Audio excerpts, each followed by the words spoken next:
त्यातली पहिली बातमी आहे शिवाजी पार्कातल्या जिमखानाच्या नूतनीकरणाची। राज ठाकरे आणि आशिष शेलार आज दादर जिमखानाच्या कार्यक्रमात एकत्र दिसणार होते आणि या निमित्तानं जुने मित्र पुन्हा भेटणार अशी चर्चा सुद्धा सुरू झाली। मात्र या कार्यक्रमाकडे आशिष शेलारांनी मात्र पाठ फिरवली। आज या लोकार्पण सोहळ्याला फक्त राज आणि सचिन तेंडुलकर हेच उपस्थित होते। तर दुसरी बातमी आहे बिहार निवडणुकांची। पुढच्या आठवड्यात बिहार निवडणुकांचं बिगुल वाजण्याची शक्यता आहे। दसरा आणि दिवाळी दरम्यान तारखा जाहीर होण्याची शक्यता आहे। त्याचबरोबर तिसरी मोठी बातमी आहे जालन्यातून ओबीसी नेते वाघमारेंची गाडी पेटवण्यात आली आहे। तर चौथी बातमी आहे मराठवाड्यातल्या पावसाची। गेल्या आठवडाभर पावसानं मराठवाड्यात ठाण मांडून बसलाय। आज सुद्धा पावसानं मराठवाड्यातल्या अनेक जिल्ह्यांना अक्षरशः जोडपून काढलाय। जालना, बीड, धाराशिव, संभाजीनगर आणि बीडमध्ये पावसानं हाहाकार माजवलाय। या तिन्ही बातम्या आपण सविस्तर पाहणार आहोत। सुरुवातीला बातमी आहे आशिष शेलारांच्या नाराजीची। तर जुन्या मित्रावर राग अजून आहे का अशी चर्चा सध्या सुरू आहे, कारण कार्यक्रमाला आशिष शेलारांची गैरहजेरी पाहायला मिळाली। दादर जिमखाना उद्घाटनाला आशिष शेलार हे गैरहजर होते। राज ठाकरे आणि सचिन तेंडुलकर या उद्घाटन कार्यक्रमात उपस्थित होते, मात्र आशिष शेलारांनी मात्र या कार्यक्रमाला पाठ फिरवल्याचं चित्र पाहायला मिळालं। अधिक माहिती घेऊयात आमचे प्रतिनिधी देवेंद्र कोल्हटकर यांच्याकडून। देवेंद्र, या कार्यक्रमाच्या निमित्तानं राज ठाकरे आणि आशिष शेलार हे जुने मित्र एकत्र येतील अशी शक्यता होती, मात्र आशिष शेलारांनी कार्यक्रमाकडे पाठ फिरवली, कारण काय?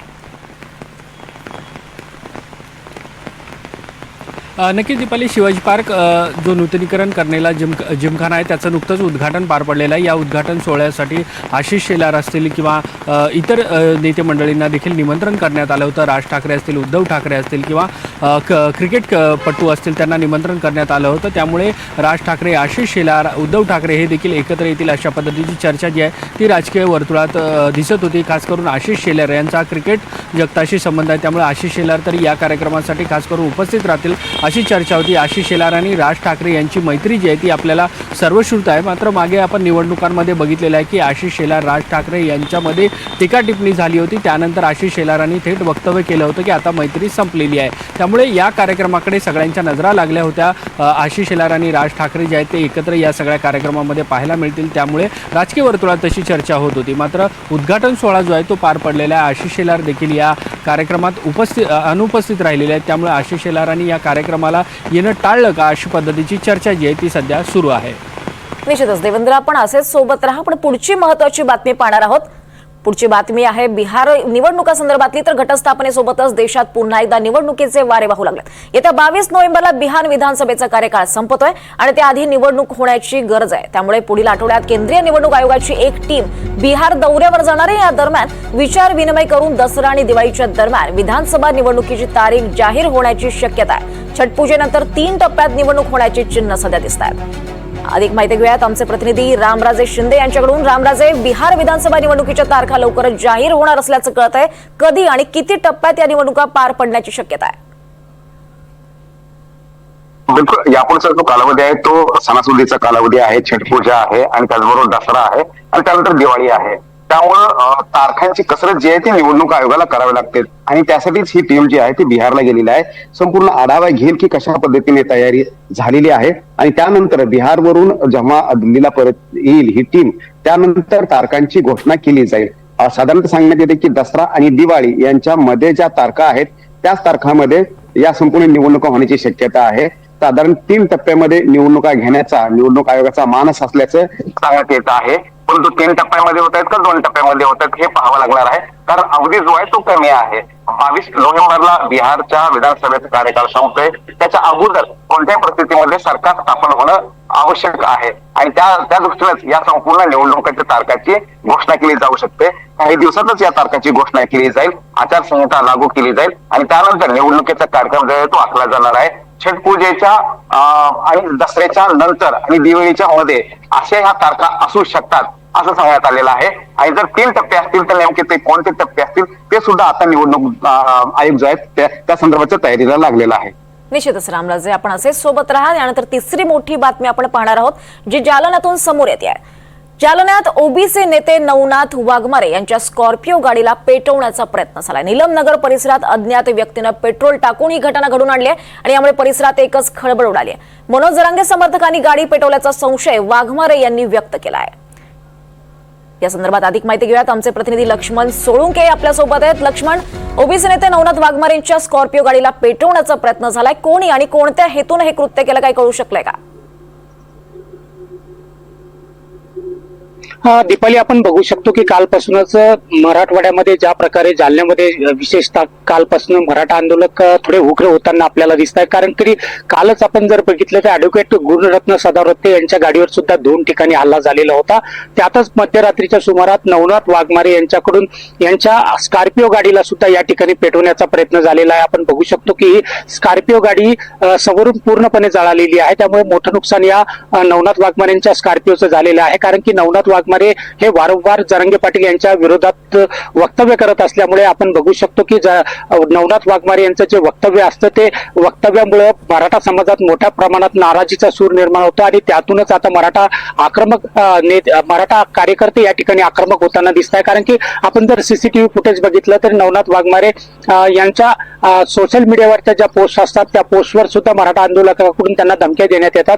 त्याचप्रमाणे आपण जर काल बघितलं तर नवनाथ वाघमारे जालन्यातल्या आपल्या निलम नगर या ठिकाणी दाखल झालेले होते आणि रात्री ते घरात असताना त्या ठिकाणी त्यांची स्कॉर्पिओ पार्किंग केलेली असताना त्या ठिकाणी स्कॉर्पिओवर एक अज्ञात आलेल्या व्यक्तीने त्या ठिकाणी पेट्रोल टाकून ती स्कॉर्पिओ पेटवून देण्याचा प्रयत्न केलेला आहे. मात्र परिसरातले जे लोक होते त्यांनी हे आग लागल्याचं बघताच त्यांनी तात्काळ या ठिकाणी धाव घेत ही आग विझवलेली आहे. मात्र या आगीत आपण जर बघू शकतो तो स्कॉर्पिओचा पूर्णपणे समोरचा जो भाग असतो तो पूर्णपणे जळून खाक झालेला आहे. त्यामुळे नवनाथ वाघमारे यांच्या स्कॉर्पिओचं मोठं नुकसान झालेलं आहे. आता यावर नवनाथ वाघमारे यांनी मनोज जरांगे यांच्यावर सुद्धा गंभीर आरोप केलेले आहे की मनोज जरांगे यांच्याच कार्यकर्त्यांनी हे स्कॉर्पिओ जाळल्याचं नवनाथ वाघमारे यांचं म्हणणं आहे. त्याचबरोबर त्यांनी आमच्या कार्यकर्त्यांनी जर आता जरांगेंच्या गाड्या जाळल्या तर याकडं कोणी असं हे बघू नये असं सुद्धा नवनाथ वाघमारे यांनी म्हटलेलं आहे. त्याचबरोबर नवनाथ वाघमारे यांनी मनोज जरांगे, शरद पवार, रोहित पवार आणि त्याचबरोबर एकनाथ शिंदे यांच्यावर सुद्धा गुन्हा दाखल करण्याची मागणी केलेली आहे.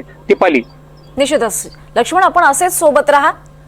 दरम्यान ओबीसी नेते नवनाथ वाघमारेंनी एनडीटीव्ही मराठीला या संदर्भात काय प्रतिक्रिया दिली आपण पाहूयात. तर तिकडे छत्रपती संभाजीनगर जिल्ह्याला सुद्धा पावसानं झोडपलाय. संभाजीनगर शहराला पावसाचा फटका बसलाय. तर तिकडे पैठण शहरातल्या मुख्य रस्त्यांवर पावसाचं पाणी साचलंय. पैठण शहरातल्या घरांमध्ये पाणी शिरलंय. तर दुसरीकडे पैठण मधल्या राहुल नगर परिसराला पावसाचा दुसऱ्यांदा फटका बसलाय. कन्नड शहरात सुद्धा तुफान पाऊस पडतोय. छत्रपती संभाजीनगरच्या पाचोड गावात जोरदार पाऊस सुरू आहे. पाचोडच्या नदीला पूर आलाय. पूर परिस्थितीमुळे पाचोड आणि पाचोड खुर्द गावाचा संपर्क तुटलाय.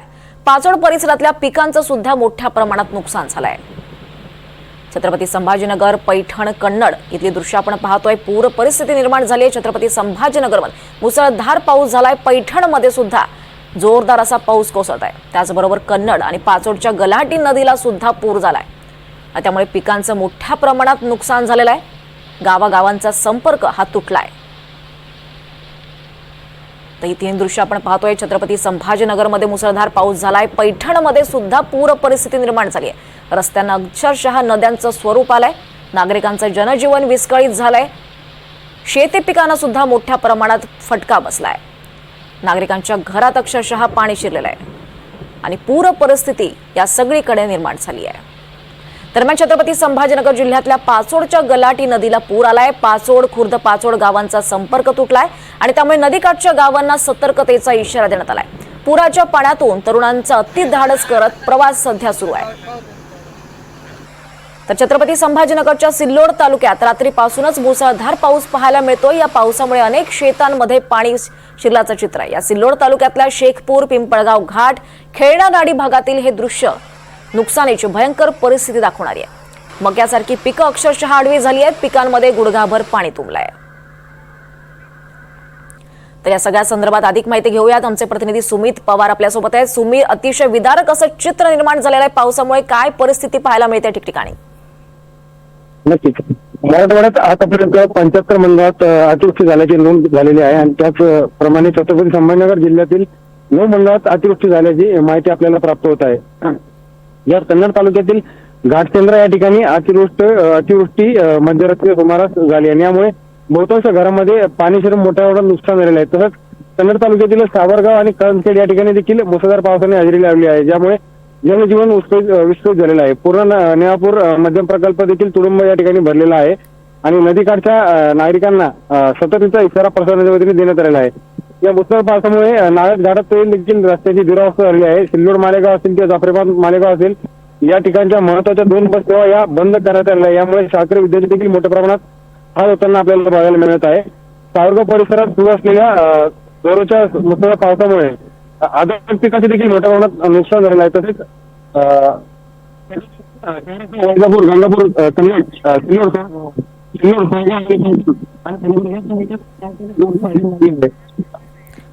निश्चितच तुम्ही त्यामुळे भयानक अशी परिस्थिती, विदारक अशी परिस्थिती मराठवाड्यात या पावसामुळे निर्माण झाल्याचं चित्र सध्या दिसतंय. तर आपण या 12च्या महत्वाच्या बातम्या आपण पाहिल्या. 4 ठिकाणाहून 4 प्रतिनिधी आपल्या सोबत होते. ती महत्वाची माहिती आपल्यापर्यंत पोहोचत होते. आपल्या सगळ्यांचे खूप खूप आभार. यानंतर बातमी आहे जालना जिल्ह्यातून. जालना जिल्ह्यात रात्री झालेल्या मुसळधार पावसामुळे जिल्ह्यातून वाहणाऱ्या सुकना नदीला मोठा पूर आलाय.